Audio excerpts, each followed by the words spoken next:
Hello दोस्तों, मैं विश्वास सर स्वागत करता हूं अपने YouTube चैनल द विश्वास एकेडमी पर। दोस्तों, आज बहुत ही महत्वपूर्ण टॉपिक आप लोगों के सामने आया है। दो टॉपिक पर चर्चा करनी है, ध्यान से समझिएगा। अगर कहीं भी डाउट होगा बाबू आप कमेंट करिएगा, मैं पक्का रिप्लाई करने वाला हूं। आज की जो टॉपिक होने वाला है सबसे इंपॉर्टेंट बाबू है क्या? फ्रेज है, ये देखिएगा। और दूसरा जो टॉपिक आज चर्चा करेंगे हम लोग किस पर चर्चा करेंगे बाबू? क्लास पर चर्चा करेंगे। सबसे पहले हम दोनों का हिंदी बतलाते हैं कि आखिर हिंदी में क्या होता है। देखिएगा, जैसे अगर बाबू फ्रेज के बारे में बात करते हैं तो इसकी हिंदी क्या होती है?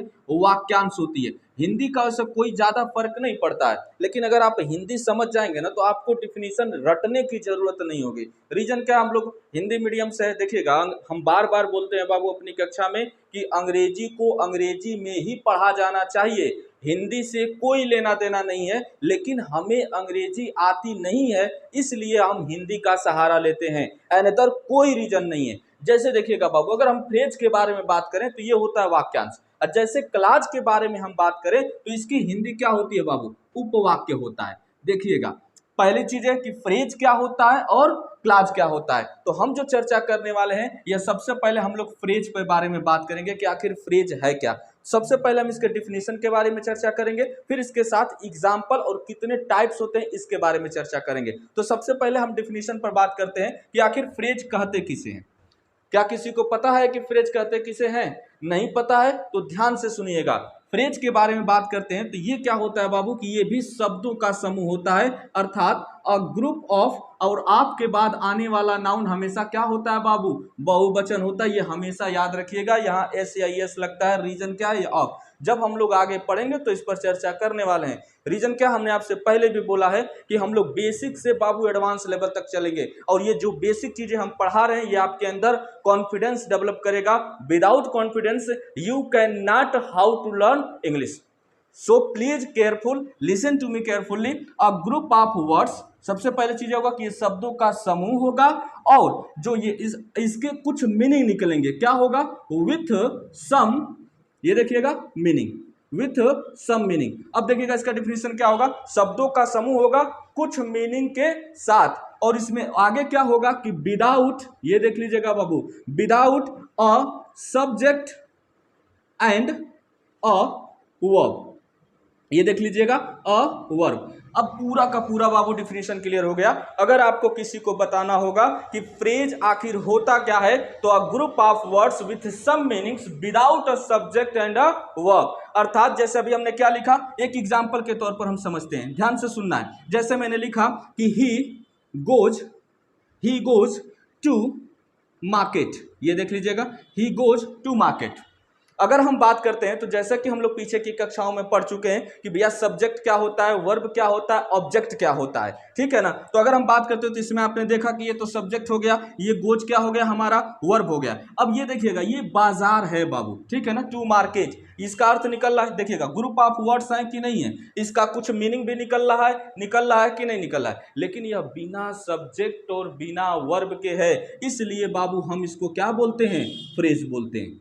ये रहा किताबी नॉलेज, ध्यान से सुनना है। ये तो जो किताबों में लिखा गया हूबहू आपको कहीं मिल जाएगा, लेकिन हमें याद कैसे होगा ये सबसे इंपॉर्टेंट चीजें हैं। तो ध्यान से सुनिएगा, हम लोग अब इसको अपने शब्दों में सीखने वाले हैं। वो क्या होता है थोड़ा सा चर्चा करते हैं। जब भी आपसे कोई फ्रेज के बारे में पूछे तो आप सीधे ये कहिएगा कि किसी भी नाउन या प्रोनाउन के पहले अगर कोई प्रीपोजिशन लग जाए वो हमारे क्या होते हैं? फ्रेज होते हैं। उसको कभी भी ऑब्जेक्ट नहीं मानिएगा, क्योंकि जब आप पीछे की कक्षाएं पढ़ेंगे जिसमें हमने आपको समझाया था कि ऑब्जेक्ट का न होना, हम कैसे जानेंगे कि ऑब्जेक्ट है या नहीं है। अच्छा देखिएगा, अगर आपसे कोई पूछे ना कि ही गोज टू मार्केट, किसी भी विद्यार्थी से आप पूछ लीजिए कि भैया इसमें सब्जेक्ट कौन सा है, वर्ब कौन सा है, ऑब्जेक्ट कौन सा है, बताओ। वो तुरंत कहता है कि ही सब्जेक्ट है, गोज क्या है, वर्ब है, और टू मार्केट क्या है, ऑब्जेक्ट है। लेकिन टू मार्केट ऑब्जेक्ट नहीं है बाबू, ये क्या है? फ्रेज है। अब कैसे नहीं है, ये नियम हमने क्या सिखाया है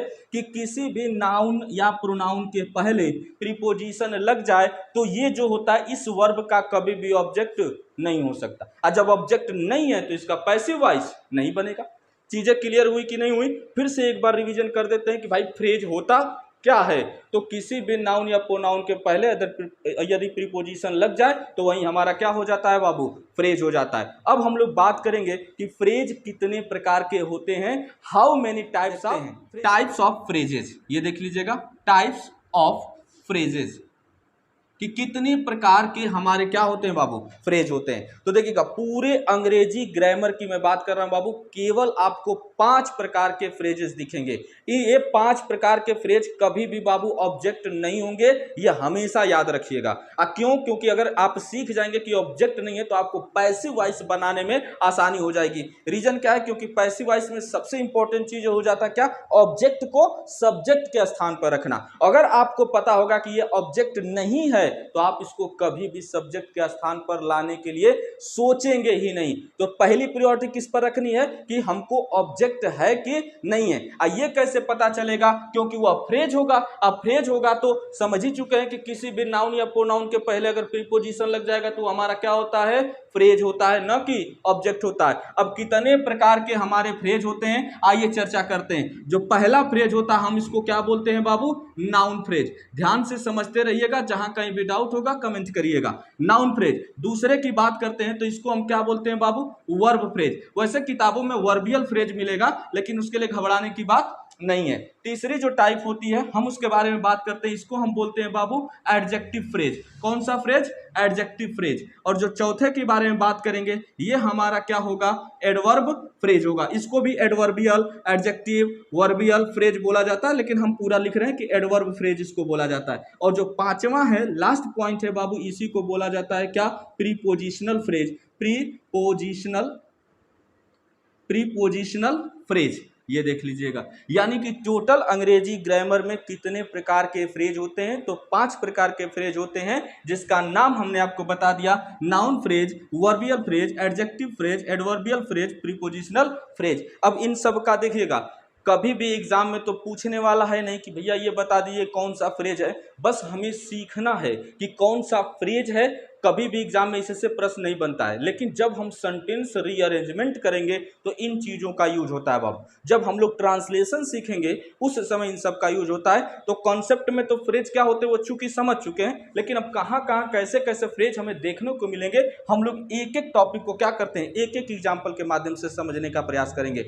अगर ये पांचों टॉपिक बाबू आप समझ गए तो 100% फ्रेज का कॉन्सेप्ट पूरा का पूरा आप समझ जाएंगे। क्योंकि फर्स्ट ऑफ ऑल हम लोगों ने देखा कि फ्रेज कहते किसे, एग्जाम्पल के माध्यम से समझ लिया था कि फ्रेज होते क्या हैं। अब हम लोग पढ़ रहे हैं कि कितने टाइप्स के फ्रेज होते हैं और इनके यूजेज कैसे कैसे होते हैं। अगर आप इतना जानते हैं तो 110% आपको फ्रेज में कभी भी कोई दिक्कत नहीं होने वाली है। ये देखिएगा, noun phrase, verb phrase, adjective phrase, adverb phrase और प्रीपोजिशन फ्रेज को हम लोग एग्जाम्पल के माध्यम से समझते हैं। देखिएगा, बहुत ही आसान चीजें हो जाएंगी। जितना भी अगर एक्स्ट्रा हम लोग को पहुंचना होगा एडवांस लेवल तक हम लोग पहुंचेंगे, लेकिन अभी फिलहाल हम लोग को फोकस करना है कि चीजें समझ में आ जाए। जैसे देखिएगा, अगर हम पहले एग्जाम्पल के बारे में बात कर लेते हैं, अगर हमने सीधा लिखा माई सन, ध्यान से सुन लीजिएगा बाबू, माई सन। अगर ये देखिएगा सन क्या है बाबू, नाउन है, नाउन के आगे एक और शब्द लग गया है क्या, माई। ये देखिएगा दो शब्द हुआ कि नहीं हुआ, और दो शब्द हो गया। अगर हम इसके अर्थ के बारे में बात करें, मीनिंग के बारे में बात करें तो निकल रहा है कि नहीं, बिल्कुल निकल रहा है। मेरा बेटा, क्या इसके साथ कोई वर्ब है, क्या इसके साथ कोई सब्जेक्ट है, नहीं है। तो विदाउट वर्ब और सब्जेक्ट क्या बोला जाता है, फ्रेज बोला जाता है। तो इसी को हम क्या बोल देंगे, नाउन फ्रेज। इसके आगे कुछ भी लग सकता था बाबू, जैसे अगर हम सीधे कह देते हैं द सन कर देंगे तो ये भी क्या हो जाएगा, नाउन फ्रेज हो जाएगा। यानी कम से कम दो शब्द होने चाहिए ही चाहिए, चलेगा। अगर हम इसके बारे में बात कर लेते हैं, was going to market.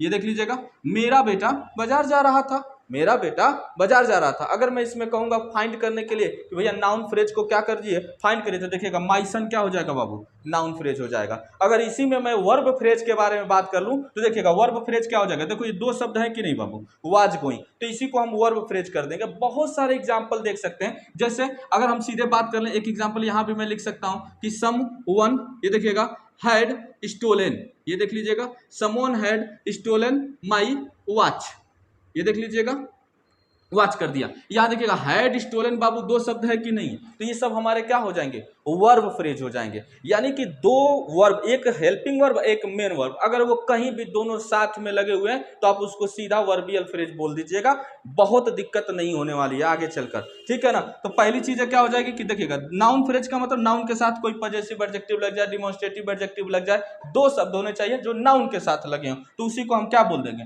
Noun phrase बोल देंगे। वाज गोइंग दो वर्ब है तो इसी को हम क्या बोल देंगे, वर्बियल फ्रेज बोल देंगे। इतना क्लियर हो गया। बहुत एग्जांपल ध्यान से समझिएगा, बहुत मुश्किल नहीं है, थोड़ा सा फोकस करेंगे तो चीजें हूबहू क्लियर हो जाया करेंगे। चलिए अभी जैसे देख लीजिएगा, ये द सन, सन की विशेषता क्या है, मतलब द बता दे रहा है क्योंकि स्पेसिफिक कर रहा है, तो ये दोनों क्या हो जाएंगे, हमारे नाउन फ्रेज हो जाएंगे, ठीक है ना। अब चलिएगा थोड़ा सा हम लोग बात करते हैं एडजेक्टिव फ्रेज का, इसका भी एक एग्जांपल लिखते हैं। जैसे अगर मैं बोल दूंगा कि जो लड़की लाल शर्ट में है, चाहे लाल ड्रेस में है, वह मेरी विद्यार्थी है। ये सेंटेंस बाबू जब हम एडजेक्टिव क्लास पढ़ाएंगे ना तो बताया जाता है कि जिस देश में गंगा बहती है उस देश का नाम भारत है, ठीक है ना, या वही लड़का है जिसको मैंने कल पीटा था। ऐसे तमाम प्रकार के सेंटेंस, वह लड़का नहीं आया है जिसकी साइकिल लाल है, कोई भी सेंटेंस, ये सारे के सारे सेंटेंस बाबू हम लोग एडजेक्टिव क्लास में सीखेंगे और 100% आपको अब बाबू अंग्रेजी आ जाएगा। बस वीडियो में बने रहिएगा, चैनल को सब्सक्राइब कर लीजिएगा और अपने दोस्तों के साथ भी शेयर करिएगा। जो भी विद्यार्थी अंग्रेजी सीखना चाहते हैं बाबू,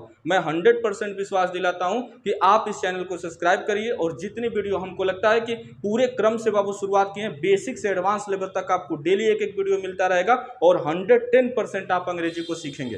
तो घबराने की बात बिल्कुल नहीं है। आप यहाँ पर देख रहे हैं वीडियो तो इसका मतलब आप अंग्रेजी सीखना चाहते हैं और मैं आपको विश्वास दिलाता हूं कि आप 110% अंग्रेजी सीखेंगे बाबू, ठीक है ना। तो बस आप चैनल को सब्सक्राइब कर लीजिएगा और अपने दोस्तों के साथ भी शेयर करिएगा। अब हम लोग बात करेंगे किसके बारे में, एडजेक्टिव फ्रेज के बारे में। जैसे अभी एक सेंटेंस देखिएगा, एग्जांपल के माध्यम से समझ रहे हैं। द गर्ल, ये देखिएगा, in black dress is my student, ये देख लीजिएगा, स्टूडेंट। अगर हम बात कर लेते हैं अब नाउन एडजेक्टिव फ्रेज के बारे में बात कर लें। जैसे एडजेक्टिव होता क्या है तो आप जानते होंगे कि नाउन और प्रोनाउन की विशेषता बतलाता है। जैसे देख लो, ये क्या है, द गर्ल, ये क्या हो गया, नाउन हो गया, और नाउन की विशेषता बतला रहा है किस में है, ब्लैक ड्रेस में है। तो ये जो बाबू इन ब्लैक ड्रेस है, इसी को हम क्या कह देंगे, यहां से देखिएगा बाबू, इसी को हम एडजेक्टिव फ्रेज कह देते हैं। क्लियर हो रहा है कि नहीं हो रहा है, बिल्कुल सही। चलिएगा अब आगे देखिएगा, अब हम लोग बात करेंगे एडवर्ब फ्रेज के बारे में। इसका भी एक एग्जांपल के माध्यम से समझ लेते हैं। जैसे वो बहुत तेज दौड़ता है, ठीक है ना, तो हम क्या कर देंगे बाबू, ही रन्स, ये देखिएगा, वह दौड़ता है क्या, तेज, वेरी फास्ट, ये देख लीजिएगा, वेरी फास्ट। बहुत ही आसान हो जाएगा बाबू। अगर मैं बात किया, देखिएगा, बहुत तेज, ये दो शब्द हुआ कि नहीं हुआ, कुछ मीनिंग दे रहा है कि नहीं दे रहा है, बिल्कुल दे रहा है। क्या इसके साथ सब्जेक्ट वर्ब लगे हैं? अगर मैं इसको मिटा देता, सपोज दैट मान लीजिए इसको मिटा देता, तो वेरी फास्ट, इसका मतलब क्या है, यह फ्रेज है, दो शब्द है, मीनिंग दे रहा है लेकिन बिना सब्जेक्ट और बिना वर्ब का, इसलिए हम इसे क्या बोल देते हैं बाबू, एडवर्बियल फ्रेज बोल देंगे। क्लियर हो रहा है कि नहीं हो रहा है। अब हम लोग बात करेंगे किसके बारे में, प्रीपोजिशनल फ्रेज के बारे में। अब इसमें थोड़ा सा प्रीपोजिशनल फ्रेज में और इसमें क्या बोलते हैं, एडजेक्टिव फ्रेज में थोड़ा सा अंतर करने की बात हो जाती है, जो बहुत ही रेयर ऑफ द रेयर कभी पूछे या कोई पूछ लेता है तो आप भी उसको समझा सकते हो। कैसे, जैसे देखिएगा, अगर हम बात करें कि प्रीपोजिशनल फ्रेज के बारे में एडजेक्टिव, यहाँ देखिएगा, यहाँ एग्जाम्पल दे रहे हैं इसके, ठीक है ना। जैसे हम सीधा कह दिया, ही गोज टू मार्केट, ठीक है ना, यहां से देखिएगा, ही गोज टू मार्केट। अगर हमने बात किया कि he goes to market, subject हुआ, वर्ब हुआ, देखिएगा ये क्या है, हमारा प्रीपोजिशन है। अब प्रीपोजिशन के बाद क्या हो गया, नाउन आ गया। तो इसी को, ये वाला जो फ्रेज है, तो इसी को हम क्या बोलते हैं बाबू, प्रीपोजिशनल फ्रेज। अब दिक्कत क्या होगी कि आप कहेंगे कि सर टू प्रीपोजिशन है, तो यहां भी तो इन प्रीपोजिशन था, लेकिन अंतर क्या है बाबू कि ये जो पूरा का पूरा है, यह नाउन की विशेषता बतला रहा है, इसलिए ये क्या होगा, इसलिए क्या होगा, ये केवल एडजेक्टिव फ्रेज होगा। और यहां क्या हो रहा है, एडवर्ब ऑफ प्लेस के बारे में बात कर रहा है। जैसे देखिएगा, सॉरी, प्रीपोजिशन बात कर रहा है यहाँ से, ही गोज टू मार्केट, तो ये टू क्या है, कहीं स्पेसिफिक जगह को डिनोट करने के लिए किया जाता है, इसलिए टू मार्केट क्या हो जाएगा, प्रीपोजिशनल फ्रेज हो जाएगा। यानी टोटल आपको समझ में आ गया होगा कि फ्रेज किसे कहते हैं, उसके एग्जाम्पल समझ चुके हैं, कितने टाइप्स के होते हैं, वो सारी चीजें आपको हमने बता दिया। अगर चीजें नहीं समझ में आ रही हुई तो वीडियो को पॉज कर और रिवाइंड कर देखिएगा, 110% आपको चीजें समझ में आएगी। अगर उसके बाद भी, वैसे तो मैं पूरी कोशिश करता हूं बाबू कि आपको एक ही बार में पूरी की पूरी वीडियो समझ में आ जाए। और 110% में लगता है कि चूंकि जो बच्चों का कमेंट पढ़कर सभी चीजें समझ में आता है कि नहीं चीजें सही चल रही हैं। आपका प्रेम और जो आशीर्वाद मिला है वो बहुत बहुत धन्यवाद बाबू आपको। आप हमारे चैनल को सब्सक्राइब करिए और शेयर भी करिए। अभी देखिएगा जो हम लोगों ने फ्रेज के बारे में पढ़ा है पूरा का पूरा कंप्लीट हो चुका है। इसके बाद हम लोग जो टॉपिक लेकर आ रहे हैं वो क्लास के बारे में समझेंगे, जो इससे भी महत्वपूर्ण टॉपिक होने जा रहा है। बेसिक से बाबू चल रहे हैं। हम लोगों ने शुरुआत किया कहां से? लेटर से, यानी ABCD से शुरुआत किया है और अभी तक हम लोग कहां पहुंचे? फ्रेज तक पहुंचे। इसके बाद हम लोग क्लास के बारे में अध्ययन करने वाले हैं। तो आइए देखते हैं क्लास क्या होते हैं और उसके कितने टाइप्स होते हैं और क्या क्या एग्जाम्पल उसके साथ होता है, उन चीजों को सीखने का प्रयास हम लोग क्लास के बारे में देखते हैं। जैसे कि क्लास की हिंदी क्या हो जाती है? उपवाक्य हो जाता है, ठीक है ना। अब हम इसके डिफिनीशन के बारे में बात करते हैं कि आखिर क्लास कहते किसे हैं। वैसे सबसे पहले हम लोग इसके डिफिनीशन क्या, फिर इसके बाद हम लोग अपने शब्दों में समझेंगे। तो सबसे पहले जो किताबी नॉलेज होता है, हो सकता है कि आप किताब देख के कहें कि सर ये तो आप अपना पढ़ा दिए, कहीं मिल नहीं रहा है। तो ये आपके लिए है कि जो किताब में थोड़ा बहुत मिलेगा। जैसे देखिएगा, अगर हम उपवाक्य का या क्लास की डिफिनीशन के बारे में बात कर दें तो ये क्या होता है बाबू?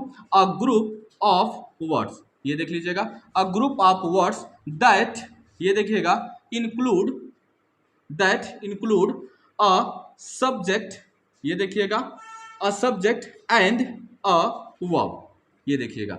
अर्थात सिंपल सी बात हो जाती है कि जो शब्दों का समूह होगा और उसमें सब्जेक्ट और वर्ब क्या होंगे? निश्चित रूप से होंगे, इंक्लूड होंगे उसमें, उसी को हम क्या बोल देंगे? क्लास बोल देंगे। ये तो रहा किताबी। लेकिन अब हम लोग अपने बारे में बात करते हैं। देखिएगा बाबू, कोई भी दुनिया का सेंटेंस हो, अगर उसमें एक सब्जेक्ट है और एक वर्ब है तो वह क्लाज है।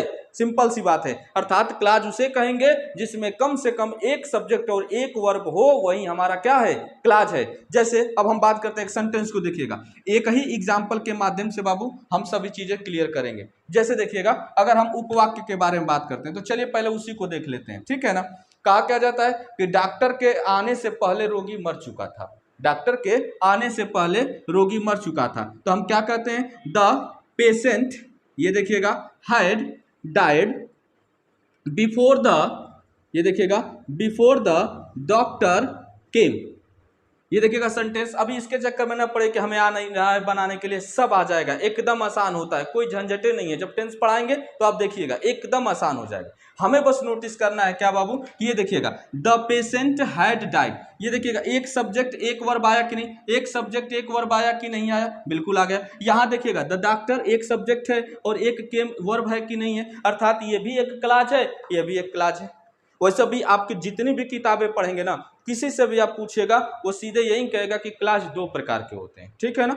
एक होता है प्रिंसिपल क्लास, एक होता है सबऑर्डिनेट क्लास। लेकिन हम लोग एक कोऑर्डिनेट क्लास भी पढ़ेंगे, ठीक है ना, उसके भी बारे में थोड़ा बहुत जानेंगे। तो अब हम लोग पढ़ेंगे कि टाइप्स ऑफ क्लासेस, कि कौन सा आश्रित है, कौन सा इंडिपेंडेंट है और कौन सा डिपेंडेंट है क्लास। अर्थात कौन सा, यहां से देखिएगा, द पेशेंट हैड डाइड, इसका मतलब रोगी मर चुका था। अगर हम इसके बारे में बात करें बाबू तो यही क्या होता है हमारा? प्रिंसिपल क्लास हो जाएगा। कौन सा क्लास होगा? Principal class. Before the doctor came, ये क्या हो जाएगा हमारा?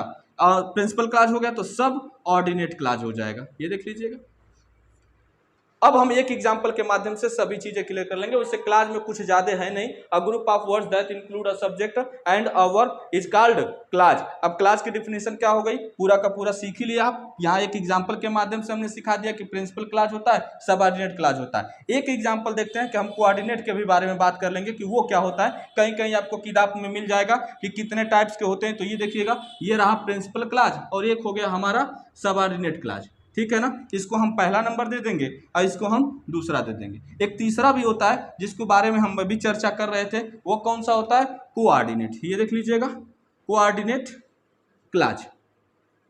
यानी टोटल अगर आपसे कोई पूछे कि क्लास कितने होते हैं तो सीधा से बात होती है कि 3 होते हैं। सब प्रिंसिपल होता है, सबऑर्डिनेट होता है, कोऑर्डिनेट होता है। आइए इसके बारे में थोड़ा सा हम एक एग्जांपल के साथ हम तीनों को क्लियर कर देते हैं। जैसे देखिएगा, आई वेंट, देखिएगा आई वेंट देयर, पहले चीजें हो गई, मैं वहां गया, और क्या किया बाबू?